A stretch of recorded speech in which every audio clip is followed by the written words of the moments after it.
Yay Networks.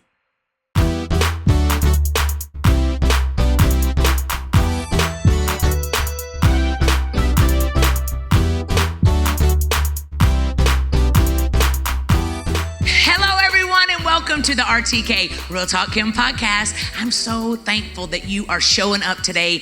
I love all the emails that I'm prophesying that I'm going to be getting about all the shows. I love all of the interaction, y'all are sharing these last few weeks because y'all are so blessed by them. We had Ashton Parsley, and we had her for 2 weeks because we talked about mental health. We talked about how to keep going when haters are attacking you. Like, we have covered everything. And so I want to make sure that you're going back and watching all of the podcasts that you've missed and sharing these podcasts. I love the fact that I can be your voice when you can't say something. When you want to get on your loudmouth chunky butt aunt that always is dragging your tail, and you're like, I can't go tell her what I want to tell her, so let me just send Real Talk Kim's podcast. You're welcome. You are welcome. I love it, and I'm thankful for you. I need you to do me a favor before I introduce you to my beautiful brother and sister over here. I want you to go right now and subscribe to my YouTube channel. You're probably watching. If you're seeing us in live, it is on my YouTube channel, my Real Talk Kim YouTube channel. Subscribe. If you're listening to the podcast, right, go on and subscribe. And while you're at it, make sure you share it with a friend. At least one friend. Sharing is caring. And number three, I need you to, what do I need you to do? Write a review. I need you to write a review, okay? I need you to go give me 5 stars. If you're gonna be petty and give me 1, don't go, all right? Because if you do, I'm gonna pray your finger gets something in it. So I'm gonna kick off to a break, and then I'm gonna come right back. I'm Real Talk Kim. So thankful you're here, and I will see you in just a second.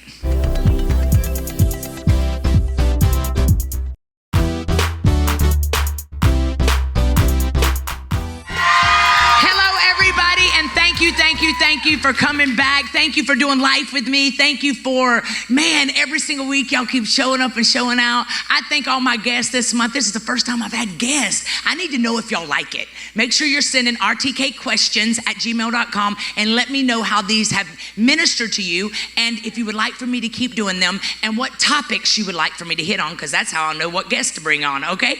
So I want to introduce you to some of my most favorite. Don't we look alike? We're family. This is Apostle Ramone and Pastor Dione. They've been married 20 years. Y'all, they've been married for I want to know how y'all got to be the same color. Because we high yellow. It's almost like, you ever heard when people say... And I'm biracial. Yeah? I thought she was a half-breed when I met her. You ain't? No. Her grandmother is. Yeah, her grandmother was biracial. You know how they say once you've been married for a certain amount of time, you start looking alike. Yeah. That also happens for dogs. Y'all ever seen a dog look like their Everybody think we sisters. Sisters and brothers. Yes. And everybody thinks my sisters are her biological sisters. Really? Literally. Really? Literally. Well, let me just set this up, because I'm going to get into everything with you guys. So Apostle Ramone was from the hood. Crazy. Pastor Dione, she is the one that closed on my house. She sold my house, bought my house, found my condo downtown. Every single thing. You got to get you an anointed realtor. Come on. Because if you get you a prophetic anointed realtor, every single thing you desire, they will find. And she literally found every desire that I ever wanted, sold my house in 24 hours. I thought I was the best designer on the planet. And she said, can we get in your house while you gone preaching? I'm like, why? She said, you'll see when you get home. I came home and she had moved everything out of my house that I thought was so cute. She's like, girl, it had a little bit of a Cracker Barrel feel to it. Guess what I did? I got rid of every single thing in that house. But she sold my house in 24 hours, found my condo, did the same thing for Mimi, and she is literally doing me the greatest favor ever today, because she has probably already made about $20,000 sitting on that front row from her phone, because she is the hustler, a boss. This dude right here, He can help you make so much money. I mean, every single person that I had is incredible. But I want to start here because I love love. Somebody told me the other day that I'm like a weakling for love. And I am. That's why I've messed up so many times. But love is beautiful. It is. When you're in the right when people. it's under the anointing. When you're with the right people, yeah. Yeah. So what has been y'all's secret sauce to 20 years? Did y'all always like each other? I could have married her like 10 minutes after meeting her. For real? Yeah. Literally. We met 21 years ago, July. I was coming to do a 2-day revival for her dad in Alpharetta. I was still living in South Florida. So I'm the anointed prophet, by shot. I'm finna go in here and just tear it up for 2 days. But they wanted me to do a seminar that afternoon of the first day. And the seminar, I used to do this seminar on saved, single, and sexuality. It was like these 3 S's or something. Because I was a holy young man of God, preaching and prophesying, celibate, waiting for the Lord. Celibate. Yourself. I mean, it was hard, but I did it. And she was the hostess. And the whole time I'm like greeting her, I'm thinking to myself, ain't no way on God's earth I'm finna go in here and talk about being saved and sanctification, and I'm here could just marry her on the spot. The Lord is my shepherd. He knows what I want. And so I had like 20 pages in my... And you didn't want her to know that you were like, I was like, you love hi, being how single. are you? God bless you, woman of God. I'm thinking, good God from Zion. Lord have mercy. And she fine. I'm just messed up the whole time. And the whole time I'm doing the seminar, I skipped probably 12 of the 20 pages. Because I was guilty of almost everything I was telling them not to do. You know how you look in the crowd and she the only high yellow person in the room, and I'm like, I just need to look at this side of the room. So she was a preference. She was my preference.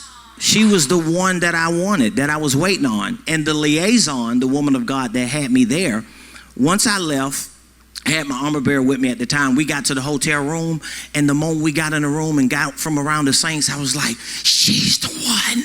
I gotta have that, bruh. I just went ghetto. I forgot all about why I was here. I forgot all about I'm the prophet. And so I called the liaison back. She answered, hey, prophet. Hey, mother, how you doing? I'm doing fine. Everything good at the hotel? I'm like, yes, ma'am. Mother, can I ask you a question? Who was the young woman of God at the front door? She was, oh, that's my daughter. She's right here. You want to speak with her? You doggone right. I got so on the it phone. is a fact that when a man goes after what he wants. 100%. Because a man know what he wants. That's right. Especially a man of God. Yeah. Come on, tell me. So I got on the phone. I was like, hey. Now that just hurts some people out here. Because we said if they know what they want, they go after. And somebody's out there saying, but I know God told me I was going to marry him. I just wait on God to tell him. But so you just gotta, hurt somebody's feelings. You gotta, as especially women, and she could speak to this, sometimes women of God are not patient enough to allow the men of God to go through their process. I had been through a divorce. I had a baby mama. I had 2 kids. So I had my own issues too. And I had never been trained by a man or a man of God on how to be a real man of God. So even though I gave myself a window to be purged, but all that was just trying to get the hood out of me. It really wasn't about learning how to be a man of God. Yeah. And so, or a husband. she was in her process. Go ahead, baby, talk. Because, I talk the whole time. I'm trying to be nice today. I think really I just want to encourage other women because this was both of our second. I was married before as well, and this was both of our second. And the first time that I was married, I remember I knew the Lord told me that I was going to get married in Key West. And the first time I tried to make it happen that way, the Lord told me the date. He gave me the month. He told me it was going to be September in Key West. The first time around, The ship never made it to Key West. The first time around, not only did the ship never make it to Key West, but the date had to change from September to November. I still tried to make it work. Because that's what we women do. 7 years later, I got married. Talk about it, baby. In September in Key West. Yeah. So a lot of times what God tells you is just a matter of, are you willing to wait? I tried to make happen. 7 years prior. I tried to make it happen 7 years prior. Not willing to wait to when God said it was the right time and it was the right person. Jesus. And he fumbled the ball. And I caught it. I was looking at him like, huh? God fumbled the ball? Of course. But I think the biggest thing that really helped us was he was living in Florida and I was living in Georgia. So for me, he was consistent. Every night for our entire year, he called me, he had Bible study with me, he prayed with me, so he was consistent. So to me, that really let me know. In fact, I think... So y'all dated a year? We dated a year before we got married. Good. We dated a year before we got married. And it was only because I was in Georgia, he was in Florida. If we were in the same state, we wouldn't have waited a year. Yeah, I could have married her like that following Monday when the courthouse We would have got married right away. We would have got married right away. If we were in the same state, we would have got married right away. I knew Because that when he you know, was my you know. husband. Yes, I knew. And it was told to me that you would know, even though the first time I didn't, but it just made sense. Yeah. It made sense. It made natural sense. Yeah. So it was like, yeah, this is what you're supposed to do. You've been with him for 5 years. This is what you're supposed to do. You know, it was like after school, this is what you go to college, then you get married, then you have kids. It made sense, natural sense. That was my plan, but God had a plan. That's right. Come on. And his plans are not to harm me, but for me to prosper. So what happened was, so for us, the only reason we waited that length of time, because I don't encourage anyone to wait that length of time, we waited is because we were in 2 different states. Yeah. And I think God did it that way. Why don't you encourage people not to wait that long? I think for me... I want to hear this, don't y'all?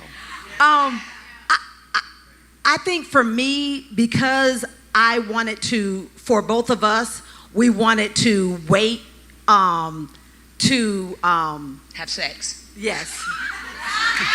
We wanted to wait to have, to be intimate when we got married. So it helped because we weren't together. Right. He was in Florida. Yeah, y'all could have never done it probably. You know what I mean? So I just think it helped to keep that testimony of knowing that our first night, it was when we said I do. So we had healthy things in place. We were already had Mom and Dad Jones was our spiritual covering. So we already had all those things in place. And that was so needed because in 2002, it was good because my parents were together for so long, but then they had a divorce. So for me to have, Dad and Mom Jones as a couple being married and seeing how they was with us, and that was really important for us to have that spiritual covering. So that all of that helped to a point where we did not even want to let them down. Yeah. Does that make sense? Yeah. So that helped us because we had someone to be accountable to. Yeah. So that really played a big role to have that accountability of a covering. So you weren't scared at all, like, oh my God, what if I mess up again this time? That wasn't even in it because you just it felt different. It was so different. Yeah. Because the anointing was on it, and I knew my baby leaped. Yeah. In my spirit, I knew. Yeah. So I knew in my spirit. I love that. Now, we were back in the office a while ago, and y'all were about to go to Fort Lauderdale for your anniversary. Key West. Where you got married. I love that. And we were talking. I said, man, I love your hair. And you said, well, my husband, my honey, likes my hair straight. And I said, but I love it, Kiki. She goes, oh yeah, me too. But I straighten it for him at night. I was like, won't he do it? Mimi goes, you fix your hair twice a day? Well, basically and really to make... But this is what's kept your marriage so good. Yes. So, and really, I think I love, and I think to just kind of make that all make sense is, I'm a pastor. I do real estate. I do business. She's a boss. I'm a boss, but my first ministry is my husband. Come on. Talk about it. And I love that he's my first ministry, but I'm his first ministry too. 100%. And there's no doubt about it. That's right. So for me, I love to please God. And because God honors marriage, I love honoring God and I love honoring my husband. Yeah. I don't have a problem with that where some people do. I don't have a problem with that because I love it. And two, my husband, he prays for me. He lays hands on me. He's my biggest cheerleader. He supports everything that I do, and it's vice versa. So y'all, what would you say to the person sitting out here that her husband doesn't pray for her? Like, because I think all of us in this room, it'll make you almost go home and hate your husband. Well, you'll be like, well, Apostle Ramone prays for his wife. Well, then I would encourage... Some men don't do it. They don't feel comfortable doing it, and that's okay. See, I feel like this. Whatever I want him to do, I do it. So if your husband doesn't pray for you, then you pray for him. I love that. Because she's had to train me. Remember, I was a man of God. I was anointed preaching, but I had no clue on how to be a husband to a woman of God. Dad Jones was the first example I really saw that. Yeah. And that's one of the reasons why I gravitated to him. So I had to be humble enough to allow God to train me through her. I love that. So she showed me how to be a real man of God. Like, for example, I'd be on the phone talking, get out the car, I'd be a mile down the road, and she'll just be sitting in the passenger seat. And I'm like, what you doing? But she had to train me in a respectful way. Would you just sit there? I'm a woman of God. I need you to treat me. You know, when I get ghetto and get all hood and start talking crazy, she's like, Did y'all see what she just did? I said, did you just sit in the car? She went, yeah, her response was like, bruh, you bring it down. Not bossy. Not bossy, but because she understood I didn't know better. I needed somebody to help me in that process. I love that. Yes. And she helped me to become a real man of God to a woman of God. You know what I love about you too is I watch, because I go a lot of places with y'all, and y'all are like, when my daddy died, you stepped into my life. You sat on that front row every single Sunday. You would drive from Buckhead every single Sunday to sit on that front row by my mother and cheer me on in my daddy's place. And you did it for 3 years. And you would leave this church and go support your wife. It was like you were so selfless. Like you said, this is what Pops would want me to do. He would want me to cover you. And you kept a lot of noise away from me because you had the most beautiful, I come to you before I'm like, dude, look, what do I do about this? And you're like, blah, blah, blah, blah, blah. And it's always wonderful. You have helped me release people from this church on Zoom. Like when I had to do what I had to do, right? And you would sit on that call with me and you wouldn't let people bully me. And that's exactly what you both do to each other. Yeah. And you are a testament. Like one thing I love is we were on our retreat cruise, and that's the first time you've been on a boat. And it was funny to me because Apostle Ramone is so ADHD. I'm not gonna call you ADHD. I'm not gonna put that curse on you. No, but I you get are it. very hyper. Yeah. And like, I'm talking like moving, like he's up before dark. I mean, and I love the fact that I watched you. We never knew where you were. We were like, where's Apostle Ramone? We're like, I don't know. And she would just be like, I don't know. And I was thinking, I watched y'all that week because I'm making a practice of watching people that are doing it right. Yeah. Like I want to watch people that are mastering respect and honor after 20 years for each other. We give each other permission to be ourselves, and we give each other a long enough runway to grow and not to judge each other prematurely, because who she is today is not who she gonna be tomorrow. Something is gonna happen today that may change her perspective. So if I come into a conversation with her at the end of this week and I'm talking to last week's Dione, I'm presumptuous. You understand what I'm saying? So we have to maintain the integrity of. But how do y'all do that without getting petty? How do you not bring into next week Dione last week or Ramone last week? How do you forgive that quickly? Like, you forgot my birthday. Well, then the next week, all of a sudden, y'all are great. You're going out to eat together. How do you not be like, you forgot my birthday. You don't love me like you thought you would? We both work together as a team, because it's like if she's impatient in a moment, it'll probably be the time where I'm going to see it a different way. We had a situation in our company happen yesterday, and she was getting ready to just go all the way in. But You're about to go ratchet. And normally I'm the one clicking. And so we balance each other. And what'd you do? Say, slow down, breathe. Yeah, I was like, it's okay, honey. I'll go handle it. Everything is going to be fine. Went and dealt with it, stayed at a certain level, because I know she needs that moment to be that person and to vent, because that's her way of getting out of the emotion of it. So we both can't be frantic. So I think a part of that is just being discerning and always being aware of like where your spouse is in that moment, and giving them that freedom to I didn't judge her on that. Oh, you slow down. You talking? No, it's like you having a moment because you give me my chance. When I'm in my moment, she just gonna be quiet. She know I'm just talking, and then like 20 minutes later, she's like, okay, honey. So it's teamwork. Man, I love that. Y'all love that. So even if you're in a toxic environment right now, because y'all have totally lost respect for each other, it can be turned around. Yep. And it can start with you. And you do what you want done for you.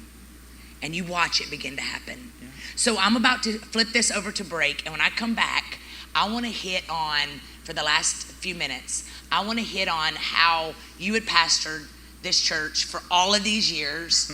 And one day you were like, I'm done. Pastor Dione, here's the ministry. Yeah. How cool was that? Yeah. So we're going to talk about that really quickly. So don't go anywhere, because you ain't going to miss this. It's juicy, spicy, and fabulous. I'll be right back.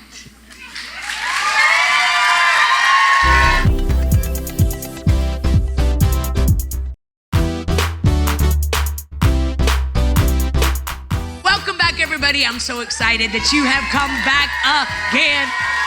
Man, I have thoroughly enjoyed these last few podcasts, and I get to end this month with my brother and sister, Apostle Ramone and Pastor Dione, that are so special to me. They take care of Mimi. Like literally, y'all, these people, when my daddy died, they still take care of my mama. I'm talking on her birthday, even me.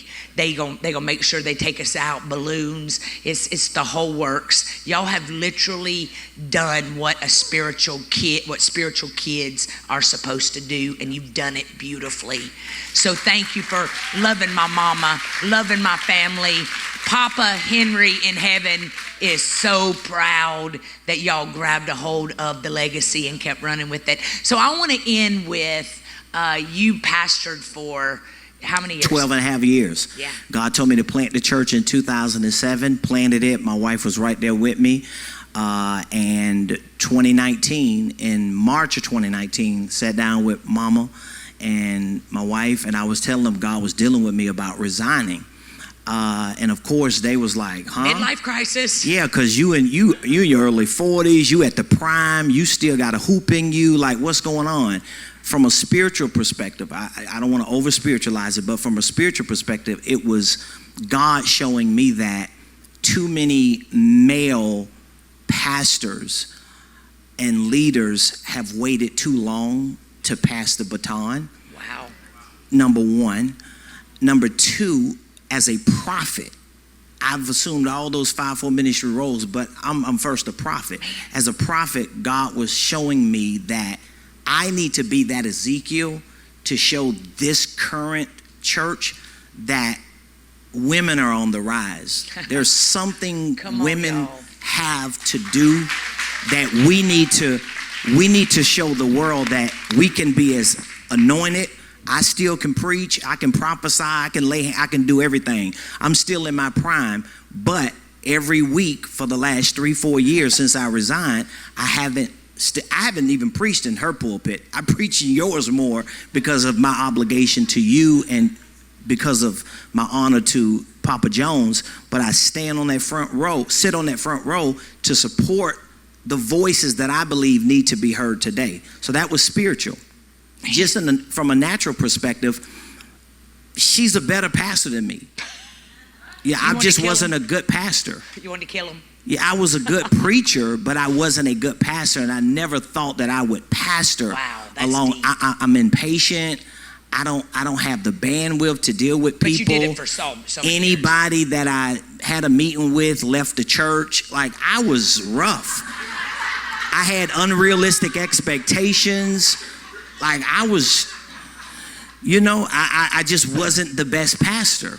And I was aware of who I was. I knew my limitations, and I was willing to give it to someone who I knew could be better than me at it. Come on. And she's done that for the last 4 years. And really, your obedience opened the door for her next season. Yeah, and it's blessed me. Yes. I've been able to, our company and our university would not be where it is if I wouldn't have been obedient. Now, what's your university? Ramone, Preston University. Okay, the #1 platform for ministry and marketplace training. Come on. So it was prophesied over me over 20 years ago that God had anointed us to be ministry and marketplace leaders. I didn't even know what that phrase was.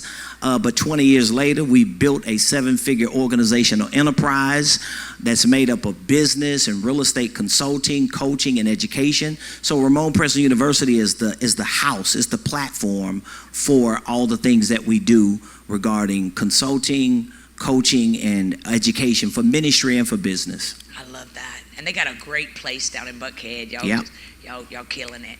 So I want to thank you. Thank you for loving my sissy. Thank you. Thank you for loving me. Thank you for loving me so beautifully. Yep. You're killing it. Showing us all what a great man and husband's supposed to look like. And Dione, the way y'all still look each other after 20 years. I'm still in love. Man. Every day I wake up, I still choose her. I do. Yo, I'm not kidding. This is for real. Like on that cruise, I was so inspired because you were on another street. And she was like, oh, you'll be back. Y'all just ebb and flow. And I just love the way that y'all let each other be. I love that y'all still are in love because it shows all of us that have not found, we might have made some mistakes in the past, that it's still possible. Absolutely. That God's going to bring somebody in our lives that's going to blow our ever-loving mind and push us to break through and not break down. So thank you. How can people find y'all on social media? The easiest place to go, because she be lurking on all my pages. She don't no more have a social media. Everywhere at Ramone Preston. So whether it's Facebook, LinkedIn, Instagram, TikTok, you don't stop, Threads, or wherever else, all at Ramone Preston. So she's got access to all my accounts, so she be lurking. She like, girl, I'm out here making the paper. Exactly.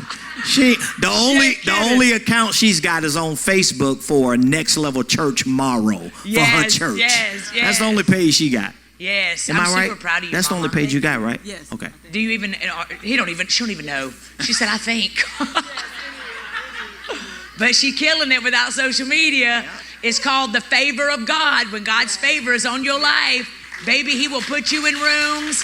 He will elevate you. When you mess up, you get up, right? So thank you, guys. I love y'all so much. Y'all, thank you for joining me. Thank you for being a part of today's episode. I am so thankful. I prayed the last 4 episodes. We started with Angie Carnes. We went with Ashton Parsley. We went with Ashton Parsley again. And now we're with Apostle Ramone and Pastor Dione. Y'all, I pray that these episodes have blessed you. Please share that with somebody. Subscribe to all of the channels, Real Talk Kim, and I will see you next week. You are prayed for. You are loved. You matter. You are valuable, and your best has just begun. I believe it. I love you guys. Bye.